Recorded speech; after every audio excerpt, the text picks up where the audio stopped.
Bab 5211 Putri Leping. Kembali di halaman, Lin Bai duduk bersila, dengan saksama memeriksa harta karun di dalam tas penyimpanannya. Harta karun pemberian Pangeran Chen pada dasarnya adalah apa yang dibutuhkan Lin Bai. Misalnya, pil roh ilusi 9 putaran dan pil naga abadi, keduanya adalah pil penyembuhan kelas atas, yang khusus dipasok untuk keluarga kerajaan, dan mustahil dibeli di luar, berapapun uang yang dimiliki seseorang. Zirah pola naga adalah zirah tipis berbentuk sayap jangkrik yang dikenakan di balik pakaian luarnya. Ada juga pedang senjata ilahi Dao kelas atas, meskipun Lin Bai tidak membutuhkannya, pedang itu jelas merupakan hadiah cadangan dari Pangeran Chen, yang diberikan karena senjata Lin Bai telah hancur dalam pertempuran, dan dengan demikian menjadi alat pertahanan diri. Harta karun lainnya semuanya merupakan sumber daya alam yang luar biasa, bahkan jika Lin Bai tidak dapat menggunakannya sendiri, ia dapat menjualnya dengan harga yang bagus. Hehe, Chu Junyao, apa yang kau rencanakan? Lin Bai memandangi harta karun itu dan tak kuasa menahan tawa. Karena kau sudah membawanya, aku akan menerimanya. Waktu yang tepat, aku masih membutuhkannya. Lin Bai segera mengeluarkan pil roh ilusi 9 putaran, pil naga abadi, dan pil 9 kikian yuan yang diberikan oleh tetua ketiga. Ia mulai menyembuhkan luka-lukanya. Setelah pertempuran hebat di kota Zenan dan kota Xuanfeng, luka-luka Lin Bai sangat parah. Jika bukan karena tubuh fisik Lin Bai yang sangat kuat, siapapun mungkin sudah tewas. Kota Qinglian kini dianggap sebagai markas utama yang didirikan oleh Pangeran Chen, tempat para ahli dari divisi Zhaoxing, 5 keluarga, dan 7 sekte berkumpul, menjadikannya tempat yang benar-benar aman. Bahkan jika sekte Dewa Darah bodoh, mereka tidak akan berani datang ke kota Qinglian untuk mati. Pada hari-hari berikutnya, penyembuhan Lin Bai di kota Qinglian tidak terganggu oleh siapapun. 3 hari kemudian, Lin Bai hampir menghabiskan pil roh ilusi 9 putaran dan pil naga abadi, lalu menggunakan buah dao surga yang melahap untuk mempercepat proses penyembuhan, memungkinkan luka-lukanya pulih hingga sekitar 70–80%. Tepat saat itu, seorang pelayan datang lagi untuk melaporkan bahwa Jiang Zhen, pengurus kediaman Pangeran Chen, telah datang berkunjung dan membawa setumpuk hadiah lainnya. Mendengar bahwa Lin Bai masih bertapa, tetua ketiga menerimanya atas nama Lin Bai, memintanya untuk datang dan mengambilnya setelah ia keluar dari pertapaan. Lin Bai tak punya pilihan selain pergi menemui tetua ketiga dan mengambil harta pemberian Pangeran Chen. Lin Bai tertawa getir tak berdaya.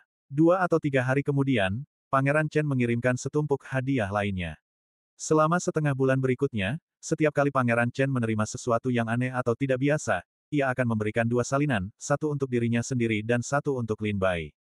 Ini adalah barang-barang seperti makanan lezat, harta karun, senjata, dan besi suci. Selama setengah bulan ini, Lin Bai menerima lebih dari 100 hadiah, semuanya adalah harta yang sangat berharga dari kerajaan Chu. Hal ini membuat Lin Bai merasa agak diliputi rasa syukur.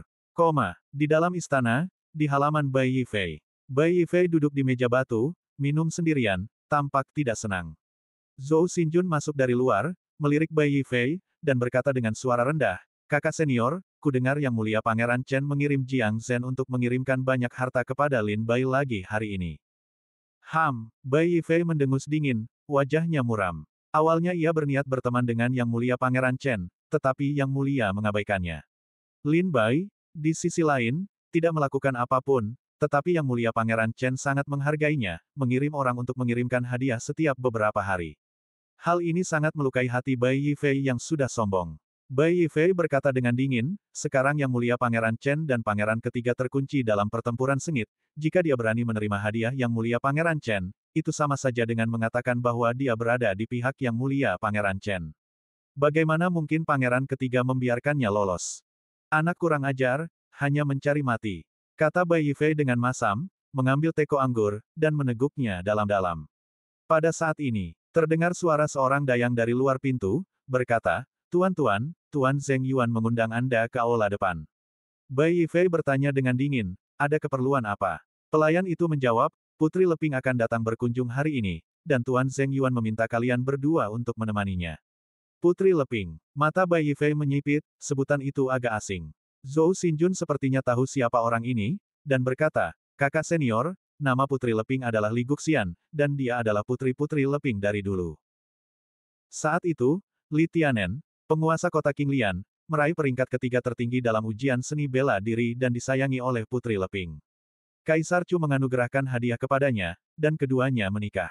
Setelah itu, Li Tianen kembali ke Kesu dan menjadi penguasa kota Qinglian.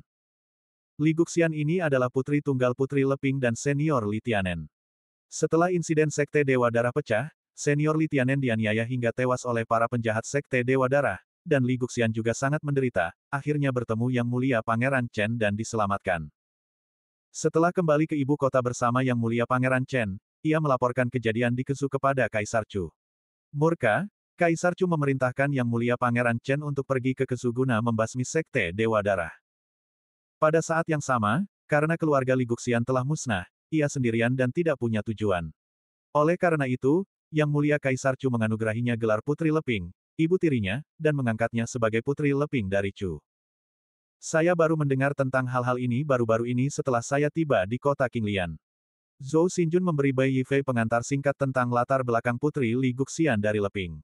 Bai Yifei berkata, Putri Li Guxian dari Leping, meskipun memiliki darah bangsawan, sebenarnya adalah kerabat jauh. Zhou Xinjun berkata, kakak senior, jangan remehkan status Li Guxian. Ayah Li Guxian, Li Tianen, mengabdikan dirinya untuk Kesu hingga akhir hayatnya. Setelah insiden Sekte Dewa Darah, banyak orang berterima kasih atas tindakan Li Tianen, dan banyak seniman bela diri menganggapnya sebagai penyelamat Kesu. Namun, Li Tianen telah tiada, sehingga para seniman bela diri Kesu menyampaikan rasa terima kasih ini kepada Li Guxian. Beberapa waktu lalu, para seniman bela diri Kesu menggunakan besi suci langka untuk menempa token anugerah surgawi teratai biru, dan mempersembahkannya kepada Li Guxian. Token ini memuat nama puluhan ribu keluarga dan sekte di Kesu. Semua keluarga dan sekte ini mengatakan bahwa jika Li Guxian dalam kesulitan, ia dapat menemukan mereka dengan token anugerah surgawi teratai biru, dan semua seniman bela diri Kesu akan melakukan yang terbaik untuk membantunya. Tidak berlebihan jika dikatakan bahwa sekarang, jika Li Guxian bersuara, banyak seniman bela diri di Kesu akan bersedia mematuhinya. Itulah salah satu alasannya. Kedua, Ibu Li Guxian, Putri Leping, hanya 3 bulan lebih muda dari Pangeran Chen. Meskipun mereka bukan dari ibu yang sama, ibu kandung Putri Leping meninggal saat melahirkannya. Petik 2. Oleh karena itu, Kaisar Chu membesarkan Putri Leping dan Pangeran Chen bersama-sama, dan hubungan mereka sangat baik. Bukankah kakak senior ingin berteman dengan Pangeran Chen? Jika kau bisa mendapatkan dukungan Li Guxian, kau juga bisa mendapatkan dukungan Pangeran Chen. Lagi pula, dia mewarisi gelar ibunya dan menjadi Putri Leping, yang menjadikannya anggota keluarga kerajaan. Kata-kata Zhou Xinjun menyadarkan Bai Yifei, dan matanya berbinar. Aku tidak menyangka latar belakang Li Guxian memiliki hubungan seperti itu. Bai Yifei tersenyum dan berkata, ayo kita temui dia. Bai Yifei dan Zhou Xinjun berdandan khusus, berganti jubah bersih dan rapi, lalu keluar menuju aula depan. Di aula depan, tetua ketiga, Zheng Yuan, dan puluhan murid sekte Tianshui sudah menunggu. Tetua ketiga, melihat Bai Yifei dan Zhou Xinjun berpakaian rapi, tersenyum puas, lumayan, kalian bahkan tahu cara merapikan diri. Zheng Yuan tersenyum, bagaimana kalau Putri Leping menyukaimu? Kudengar Putri Leping, seperti ibunya, adalah wanita cantik yang langka. Jika kau bisa menikahinya, kau akan menikmati berkah memiliki 2 istri. Bab 5212 Dekrit Anugerah Surgawi Teratai Biru. Tetua ketiga dan Zheng Yuan, bersama banyak murid sekte Tianshui, tiba di gerbang istana untuk menyambut sang putri. Meskipun tetua ketiga dan Zheng Yuan berada di ranah buah Tai Dao, kerajaan Chu berbeda dari wilayah lain. Di Chu, kekuasaan kekaisaran yang berkuasa, bukan seni bela diri. Li Guxian bergelar, Putri Leping, menjadikannya anggota keluarga kerajaan. Bahkan seorang seniman bela diri ranah buah Daluo Dao pun harus datang untuk menyambutnya, apalagi tetua ketiga dan Zheng Yuan. Inilah sifat dominan dari kekuatan kekaisaran Chu. Simbol kekuatan Chu. Jika Chu tidak cukup kuat, akankah para ahli buah Tai dan Daluo Dao ini bersedia merendahkan diri untuk menyambut seorang anak kecil? Apakah dekrit anugerah surgawi teratai biru itu nyata? Zheng Yuan bertanya kepada tetua ketiga dengan suara rendah sambil menunggu. Tetua ketiga menghela napas dan berkata, benar. Puluhan ribu keluarga dan sekte di Kesu menggunakan besi suci yang sangat berharga untuk menempa sebuah token unik, yang mereka persembahkan kepada Li Guxian. Mereka menyatakan bahwa selama Li Guxian membawa token itu kepada mereka, apapun permintaannya, selama ia tidak mengkhianati kerajaan Chu atau membunuh orang tak bersalah tanpa pandang bulu, mereka akan mengabulkannya tanpa syarat.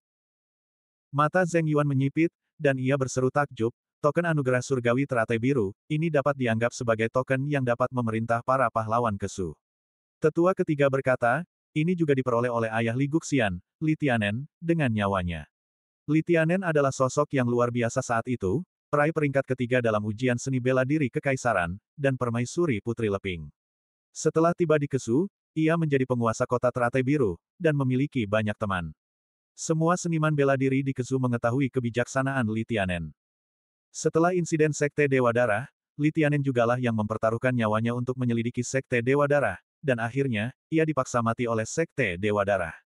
Jika bukan karena Li Tianen, Sekte Dewa Darah pasti sudah menguasai Kesu tanpa sepengetahuan para prajurit Kesu. Tindakan Li Tianen tak diragukan lagi menyelamatkan seluruh Kesu. Wajar saja jika Li Guxian diperlakukan seperti itu di Kesu. Zheng Yuan berkata lembut, Li Guxian mendapat dukungan dari para prajurit Kesu, dan Pangeran Chen adalah paman Li Guxian. Keduanya memiliki hubungan yang sangat baik. Bukankah ini berarti, Pangeran Chen mendapat dukungan dari Kesu? Tetua ketiga tertawa, Tetua Zheng Yuan, apa yang kau pikirkan? Bagaimana kau bisa menghubungkan semuanya dengan perebutan tahta?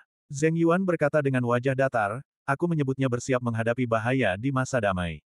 Tetua ketiga, kau seharusnya tahu betul bahwa setiap kali kaisar baru naik tahta, wilayah kerajaan Chu akan dilanda kekacauan, yang berlangsung dari 1000 tahun hingga 100 tahun.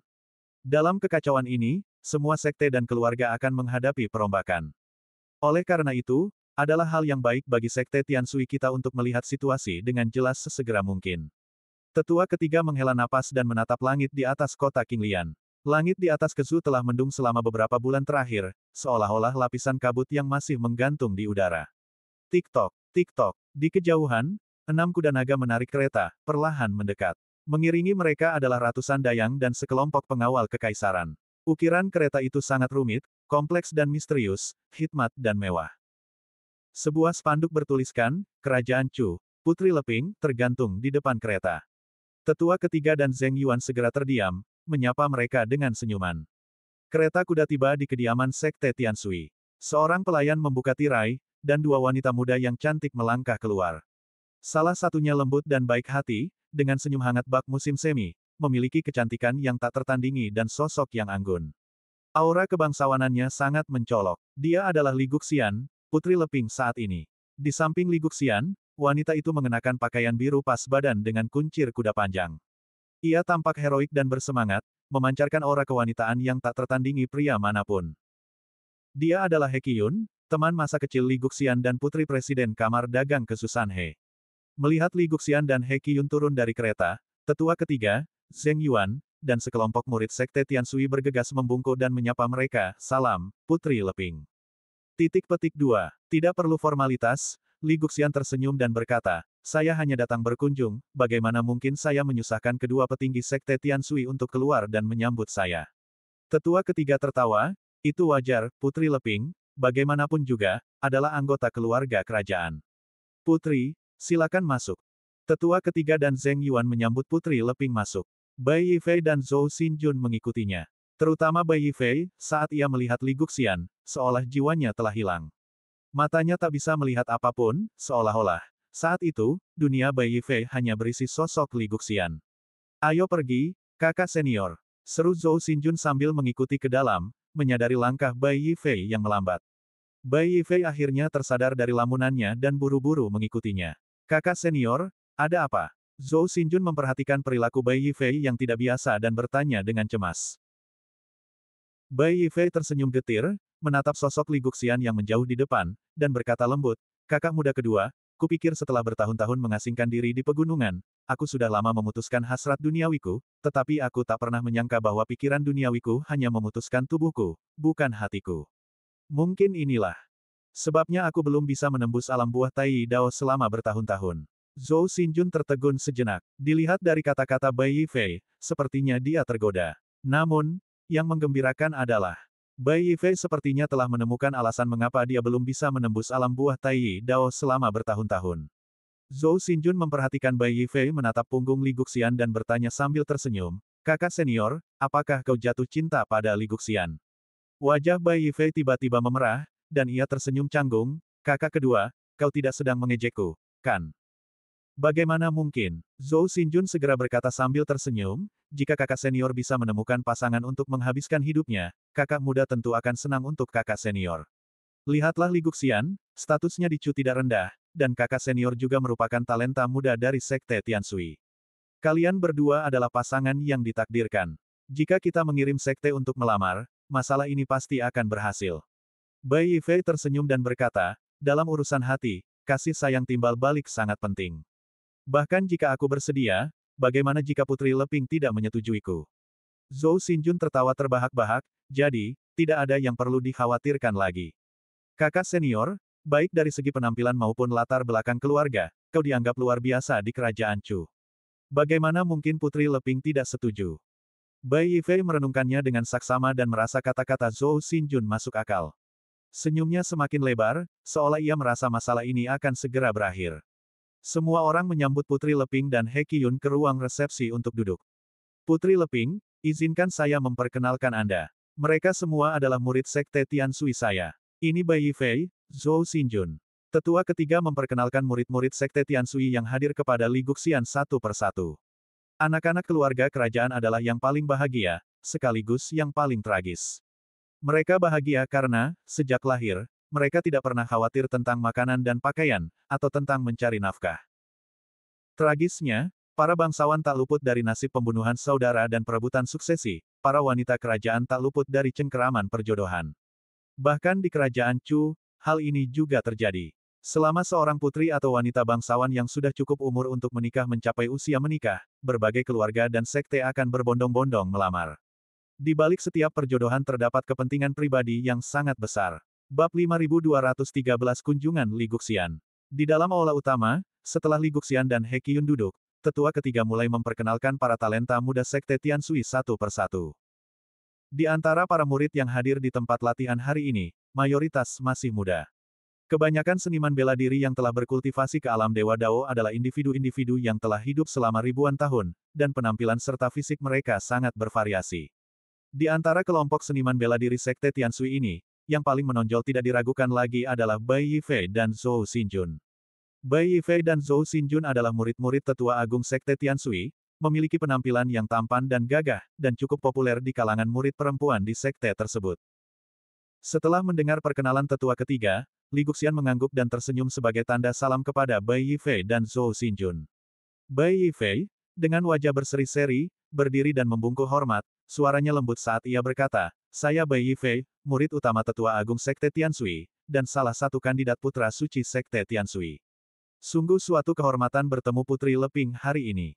Li Guxian tersenyum dan menjawab, salam, Tuan Muda Bai. Kemudian, Li Guxian mengganti topik pembicaraan, berkata kepada tetua ketiga, saya datang ke sini atas nama Paman Kekaisaran saya untuk menyampaikan rasa terima kasih kami kepada semua orang di sekte Tiansui yang telah datang jauh-jauh untuk membantu kami. Paman Kekaisaran dan saya akan selalu mengingat kebaikan ini. Tetua ketiga terkekeh, tetapi sebelum ia sempat berbicara, Bai Yifei menyela, berbicara dengan nada marah yang benar, Putri, tidak perlu menunggu bertahun-tahun. Sebagai sekte yang saleh dan bergengsi, kita tentu harus melakukan sesuatu untuk dunia. Sekte Dewa Darah begitu merajalela, menyebabkan penderitaan yang luar biasa dan menggunakan para seniman bela diri Kezu sebagai umpan. Perilaku keji seperti itu pantas dihukum oleh semua orang. Tetua ketiga tidak marah dengan interupsi Bai Yifei, malah, senyum muncul di wajahnya. Ia bisa melihat bahwa Bai Yifei tampak cukup menyukai Li Guxian.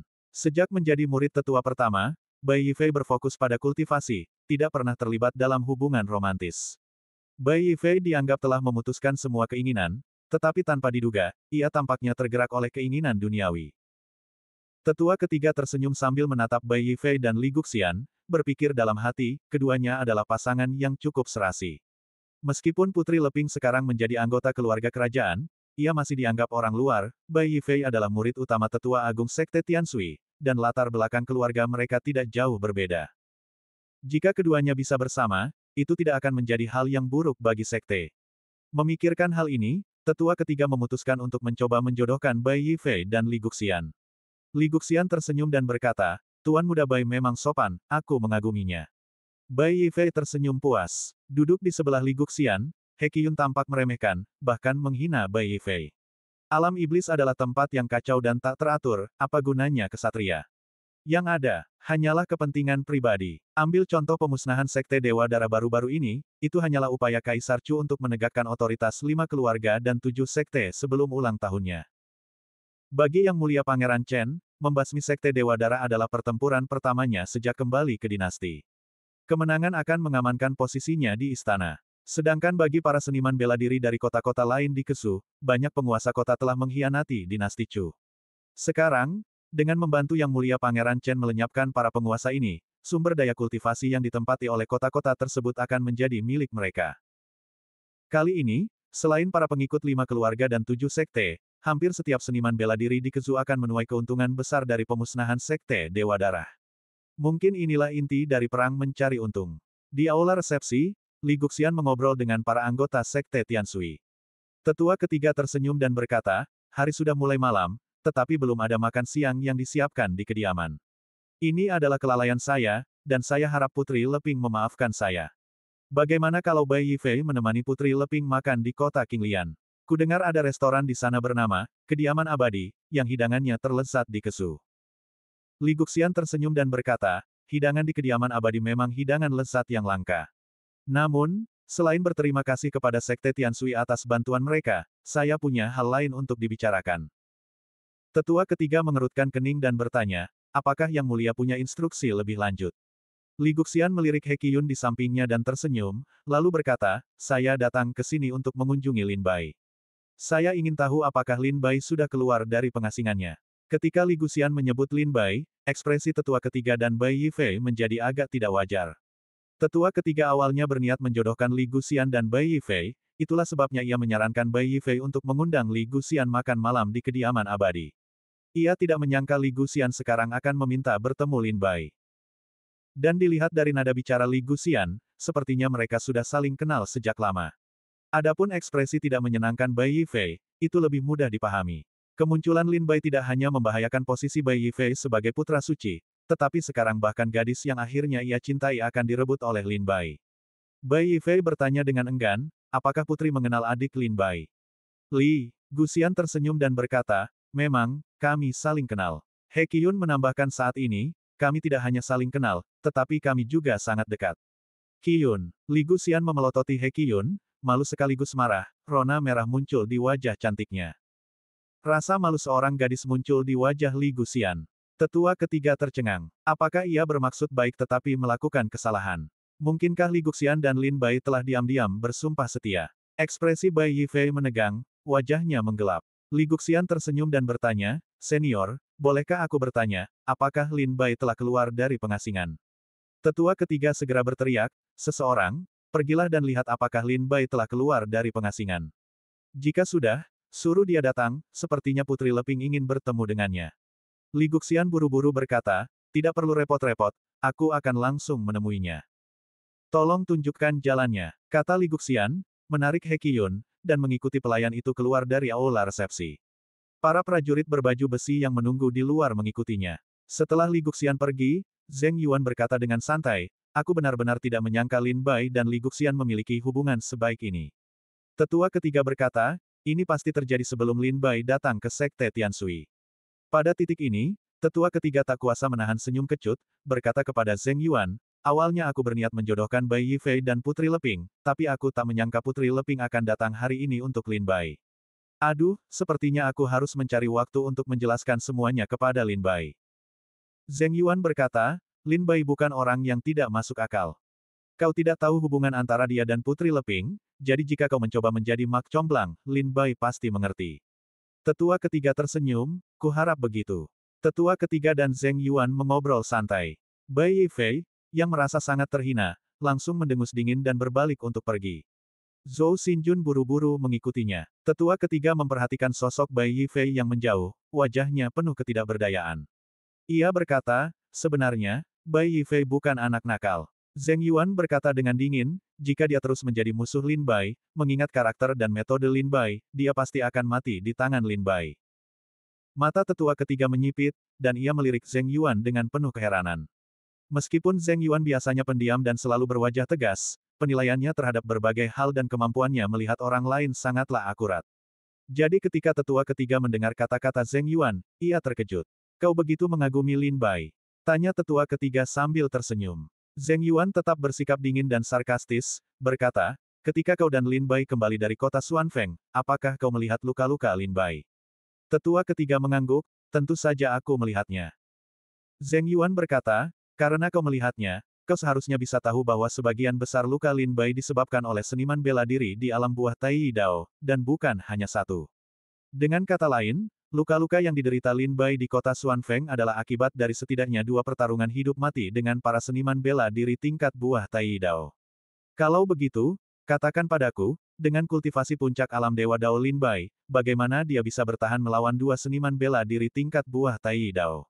Mendengar ini, mata tetua ketiga berkedut hebat. Pengamatan Zheng Yuan sungguh teliti. Memang, seniman bela diri yang bisa berkultivasi hingga tingkat buah Tai Dao semuanya cerdik. Setidaknya dalam beberapa hal, mereka jauh lebih unggul daripada yang lain.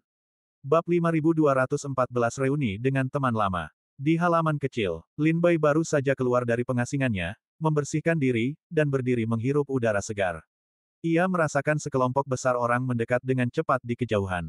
Menatap dinding halaman dengan bingung, ia melihat sekelompok prajurit berbaju besi berdiri di gerbang. Tak jauh di belakang para prajurit, 2 wanita muda yang cantik, dipimpin oleh seorang pelayan, berjalan ke arahnya. Li Guxian, He Qiyun. Lin Bai langsung mengenali mereka. Ia terutama mengingat Li Guxian dengan jelas. Lagi pula, pakaian dalam Li Guxian masih ada di kantong penyimpanannya. Teknik pedang teratai biru adalah pusaka keluarga Li Guxian. Meskipun aku mendapatkannya secara kebetulan, asal-usulnya tidak sepenuhnya terhormat. Sekarang aku memiliki pemahaman yang benar-benar baru tentang teknik pedang teratai biru, dan aku telah mengolahnya hingga tahap kedua. Haruskah aku berbagi wawasanku dengan Li Guxian? Lin Bai menatap kosong ke arah Li Guxian, mempertimbangkan apakah akan mengajarinya tahap kedua teknik pedang teratai biru. Teknik pedang teratai biru diperoleh Lin Bai dari Li Guxian. Seperti kata Lin Bai, metode perolehannya tidak terhormat. Malam itu, Lin Bai menyelinap ke kamar Li Guxian, berniat mencari tahu mengapa ia diburu oleh dunia bawah, tetapi tiba-tiba menemukan teknik pedang teratai biru dan pakaian dalamnya. Lin Bai sangat penasaran dengan teknik pedang itu, jadi ia menyimpannya. Sementara Lin Bai tenggelam dalam pikirannya, Li Guxian dan He Qiyun sudah tiba di depan pintu Lin Bai. He Qiyun berseru, "Hei, apa kau bodoh? Sang putri telah tiba, cepat datang dan beri penghormatan." "Qiyun, jangan kasar begitu," keluh Li Guxian. Lin Bai berjalan mendekat sambil tersenyum dan membuka pintu. Li Guxian tersenyum dan berkata, "Saudara Lin, apa kabar?" Lin Bai tersenyum dan berkata, "Baiklah. Aku hanya tidak menyangka bahwa hanya dalam 1 tahun, kau akan berubah dari seorang wanita tunawisma yang menyedihkan menjadi seorang putri kerajaan-kerajaan Chu." Li Guxian tersenyum pahit, raut wajahnya agak muram, "Setelah keluargaku musnah, Yang Mulia Kaisar Chu mengasihaniku dan mengizinkanku kembali ke keluarga kerajaan, mewarisi gelar ibuku, dan menjadi putri Leping." Lin Bai mengundang Li Guxian dan He Qiyun masuk.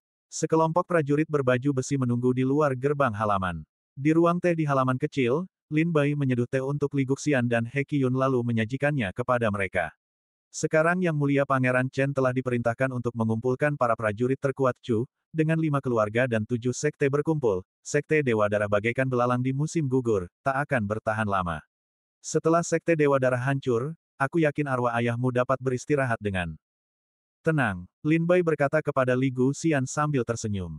Li Guxian menarik napas dalam-dalam, alisnya yang halus sedikit berkerut, ekspresinya sedih. "Ayahku mengabdikan seluruh hidupnya untuk kota Qinglian, untuk Kesu, dan untuk Chu. Jika dia tahu tekad Yang Mulia Kaisar Chu untuk menghancurkan Sekte Dewa Darah sepenuhnya, dia akan sangat bahagia." Lin Bai mengangguk sambil tersenyum. Li Guxian mengesampingkan kesedihannya, menatap Lin Bai dengan serius, dan berkata, "Aku khawatir lukamu terlalu serius, tetapi sekarang tampaknya auramu lembut, dan kulitmu kemerahan, seolah-olah kau sudah pulih." Lin Bai berkata, "Ini semua berkat obat-obatan ajaib yang dikirim Yang Mulia Pangeran Chen beberapa hari terakhir ini. Kalau tidak, bagaimana mungkin luka seriusku sembuh dalam 3-5 hari? Bagaimana situasi di Kesu sekarang?" Lin Bai bertanya langsung. Li Guxian menemani Pangeran Chen ke Kesu dan memiliki perseteruan yang tak terdamaikan dengan Sekte Dewa Darah, jadi dia tentu saja memiliki pemahaman yang mendalam tentang situasi di Kesu. Lagi pula, sebagai keponakan Pangeran Chen, dia tentu tidak akan menyembunyikan apapun darinya. Li Guxian berkata dengan suara rendah, "Itu tidak optimis." Lin Bai mengerutkan kening dan bertanya, "Mengapa tidak optimis? Apa yang dipikirkan Yang Mulia Pangeran Chen sekarang?" Li Guxian berkata, "Saat ini, Yang Mulia Pangeran Chen mengandalkan daftar nama yang ditinggalkan ayah saya, dan telah mulai menginstruksikan para prajurit divisi Zhaoxing untuk membersihkan para pejabat Kesu yang korup satu persatu sesuai dengan daftar nama tersebut. Tetapi ada terlalu banyak orang dalam daftar nama ini, dan masing-masing dari mereka memiliki latar belakang yang kuat.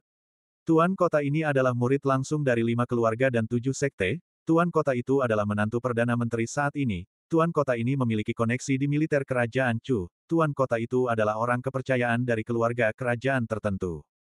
Hubungannya rumit. Bahkan dengan daftar nama di tangan, Yang Mulia Pangeran Chen masih memiliki kekhawatiran dan tidak berani bertindak gegabah. Mendengar kata-kata Li Guxian, Lin Bai akhirnya mengerti kesulitan Yang Mulia Pangeran Chen saat ini. Lin Bai berkata dengan suara rendah, jika kita membunuh semua orang dalam daftar tanpa terkecuali, Pangeran Chen mungkin akan memiliki banyak musuh saat dia kembali ke ibu kota setelah menyelesaikan misinya di Kesu. Li Guxian mengangguk dan berkata, ya, Pangeran Chen telah mengasingkan diri terlalu lama, dan dia tidak memiliki banyak koneksi di ibu kota. Jika dia menyinggung terlalu banyak orang kali ini, itu tidak akan baik untuknya. Lin Bai melanjutkan, lagi pula, sebagian besar penguasa kota di kota-kota ini telah beroperasi di kota masing-masing selama ribuan tahun. Mereka memiliki sumber daya dan fondasi yang sangat besar. Jika kita mendorong mereka terlalu jauh, itu mungkin menjadi bumerang dan memaksa mereka untuk bergabung dengan Sekte Dewa Darah sesegera mungkin. Pangeran Chen telah berada di Kezu selama hampir 5 atau 6 bulan. Apa rencananya? Li Guxian sama sekali tidak menahan diri dan menceritakan semua rencana Pangeran Chen kepada Lin Bai. Ia berkata, Yang Mulia Pangeran Chen bermaksud menyebarkan berita bahwa beliau berniat membasmi Sekte Dewa Darah, menyebabkan kepanikan di antara para pejabat korup, menunggu mereka membuat kesalahan dan menghubungi petinggi sekte. Kemudian, mencari kesempatan untuk menemukan para pemimpin sekte dan pemimpin sekte tersebut, dan membasmi sekte tersebut sepenuhnya. Begitu Sekte Dewa Darah dilenyapkan, atau begitu mereka merasa terancam, mereka tentu akan mengambil risiko dan berperang melawan Yang Mulia Pangeran Chen. Pada saat itu, Yang Mulia Pangeran Chen akan memiliki kekuatan yang cukup untuk mengerahkan militer ke Kesu. Begitu militer memasuki Kesu, segalanya akan jauh lebih mudah. Mendengar rencana Yang Mulia Pangeran Chen, Lin Bai menundukkan kepala, tersenyum, dan tidak berkata apa-apa lagi. He Qiyun mengerutkan kening dan bertanya, hei, ada apa dengan raut wajahmu itu? Apakah kau keberatan dengan rencana Pangeran Chen? Li Guxian bertanya, Lin Bai, katakan saja apa pendapatmu. Pangeran Chen baru saja kembali ke ibu kota dan sudah menghadapi masalah yang pelik. Dia berada dalam posisi yang sulit. Banyak tokoh berpengaruh di ibu kota menunggu untuk melihatnya gagal. Pangeran Chen tidak memiliki banyak orang yang cakap. Jika kau punya pendapat, tolong bantu dia. Lin Bai menarik napas dalam-dalam. Berdasarkan informasi yang diterimanya, rencana Pangeran Chen tidak hanya tidak berpengaruh pada Sekte Dewa Darah, tetapi malah mempercepat rencana mereka. Awalnya kupikir tidak perlu terburu-buru menemui Pangeran Chen, tetapi sekarang sepertinya aku tidak punya pilihan. Lin Bai berkata, Putri, tolong pimpin jalan dan bawa aku menemui Pangeran Chen. Kita bisa membahas semuanya secara detail setelah kita bertemu Pangeran Chen. Mendengar Li Guxian menyebutkan rencana Pangeran Chen, Lin Bai semakin merasakan gawatnya situasi ini. Tampaknya mendapatkan informasi tentang Sekte Dewa Darah sangat penting bagi Lin Bai. Pada saat ini, Lin Bai akhirnya mengerti mengapa Sekte Dewa Darah rela membayar harga yang begitu tinggi untuk membunuhnya. Bab 5215 Yang Mulia Pangeran Chen. Mendengar Lin Bai akan menemui Pangeran Chen, Li Guxian menawarkan diri untuk memimpin jalan. Perjalanan ke istana Tuan Kota masih cukup jauh. Kereta kuda saya ada di luar istana, silakan naik. Lin Bai menyapa tetua ketiga, lalu menaiki kereta kuda putri Li Guxian dan meninggalkan istana di tengah tatapan iri banyak murid Sekte Tianshui. Kereta kuda putri itu menyusuri jalan-jalan, dikawal oleh para pengawal berbaju besi. Para pejalan kaki memberi jalan, tatapan mereka penuh hormat. Sepertinya mereka semua mengenali kereta kuda Anda, dan jelas Anda memiliki reputasi tinggi di Kesu. Duduk di dekat jendela, Lin Bai mengangkat tirai dan melihat ke bawah ke jalan. Lin Bai melihat banyak pendekar di jalan, yang diam-diam membungkuk dan memberi hormat saat melihat kereta kuda sang putri, ekspresi mereka sangat hormat. Hanya ada satu putri di seluruh Kesu, Putri Leping, Li Guxian. Para pendekar kota Qinglian tentu saja mengenali kereta kuda Putri Leping.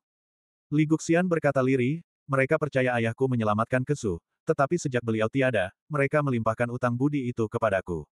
Dan ketika aku kembali ke Kesu bersama Yang Mulia Pangeran Chen beberapa waktu lalu, puluhan ribu keluarga dan sekte di sana membuatkan token anugerah surgawi teratai biru untukku. Mereka berkata bahwa apapun bahaya atau kesulitan yang kuhadapi di masa depan, selama aku membawakan token anugerah surgawi teratai biru kepada mereka, mereka akan membantuku tanpa syarat.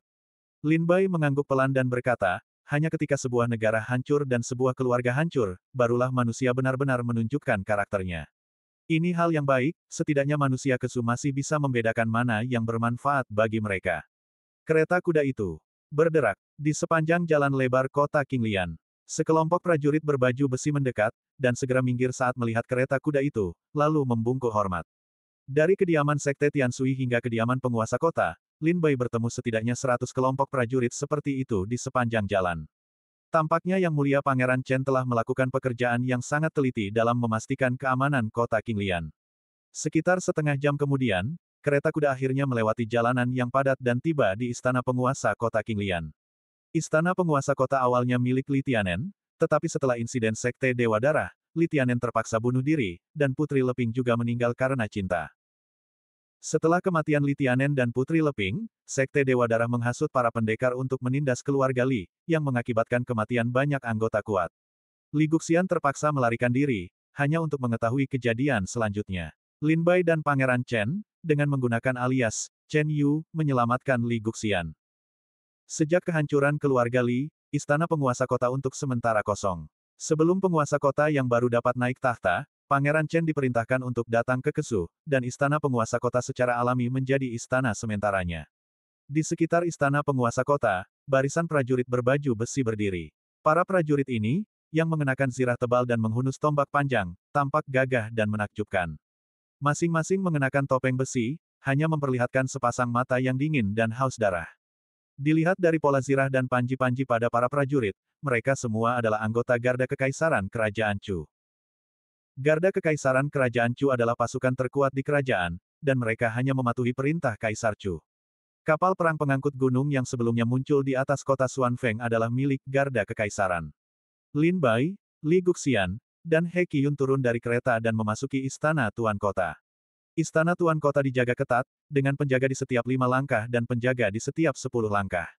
Di mana-mana, prajurit-prajurit berbaju zirah tebal terlihat, mata mereka yang seperti serigala di balik topeng besi mengawasi setiap pendekar yang memasuki istana.